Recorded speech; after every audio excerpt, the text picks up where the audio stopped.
അക്വേറിയങ്ങളുടെ ചരിത്രം വളരെ ദൂരെയാണ് തുടങ്ങുന്നത്. കൃത്യമായി പറഞ്ഞാൽ ഏകദേശം 4500 വർഷങ്ങൾക്ക് മുൻപ് മെസൊപ്പൊട്ടേമിയയിലെ സുമേറിയൻ ജനതയാണ് ആദ്യമായി കൃത്രിമ കുളങ്ങളിൽ മത്സ്യങ്ങളെ വളർത്താൻ തുടങ്ങിയത്. ഇതൊരുതരം ആദ്യകാല അക്വേറിയമായി കണക്കാക്കാം. അവർ മത്സ്യങ്ങളെ ഭക്ഷണത്തിനും ഒരുപക്ഷെ അലങ്കാരത്തിനും വേണ്ടി വളർത്തിയിരിക്കാം. പിന്നീട് ഈജിപ്തുകാർ, അസീറിയക്കാർ, ചൈനക്കാർ, ജപ്പാൻകാർ, റോമക്കാർ തുടങ്ങിയ പുരാതന സംസ്കാരങ്ങളിലും മത്സ്യങ്ങളെ ടാങ്കുകളിലും കുളങ്ങളിലും വളർത്തുന്ന രീതികൾ കണ്ടുവന്നു. ചൈനക്കാർ ഇതിൽ ഒരുപടി കൂടി മുന്നോട്ടു പോവുകയും അലങ്കാര മത്സ്യങ്ങളെ ചെറിയ പാത്രങ്ങളിൽ വളർത്തുകയും ചെയ്തു.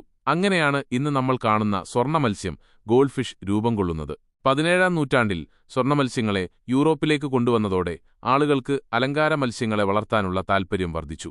ഇതിന്റെ ഫലമായി വീടുകളിൽ ചെറിയ പാത്രങ്ങളിലും ഗ്ലാസ് കൊണ്ടുള്ള ജാറുകളിലും മറ്റും മത്സ്യങ്ങളെ വളർത്താൻ തുടങ്ങി. ഇതായിരുന്നു ഇന്നത്തെ ഗ്ലാസ് അക്വേറിയങ്ങളുടെ ആദ്യ രൂപം.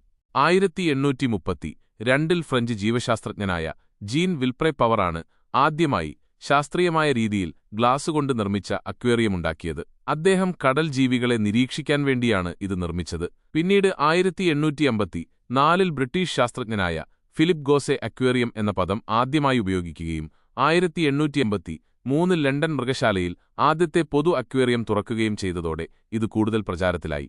ആദ്യകാലത്തെ അക്വേറിയങ്ങൾ ഇന്ന് കാണുന്നത്ര സൗകര്യങ്ങളുള്ളവ ആയിരുന്നില്ല. ലളിതമായ ഗ്ലാസ് പാളികൾ ലോഹ ഫ്രെയിമുകൾക്കുള്ളിൽ ഉറപ്പിച്ചാണ് ഇവ ഉണ്ടാക്കിയിരുന്നത്. അടിഭാഗം സാധാരണയായി സ്ലേറ്റ് അല്ലെങ്കിൽ സ്റ്റീൽ കൊണ്ടായിരുന്നു. വെള്ളം ശുദ്ധീകരിക്കാനുള്ള ഫിൽട്ടറുകളോ താപനില നിയന്ത്രിക്കാനുള്ള ഹീറ്ററുകളോ അക്കാലത്ത് ഉണ്ടായിരുന്നില്ല. അതിനാൽ തന്നെ വെള്ളം ഇടയ്ക്കിടെ മാറ്റുകയും താപനില സ്വാഭാവികമായി നിലനിർത്തുകയും ചെയ്യേണ്ടിയിരുന്നു.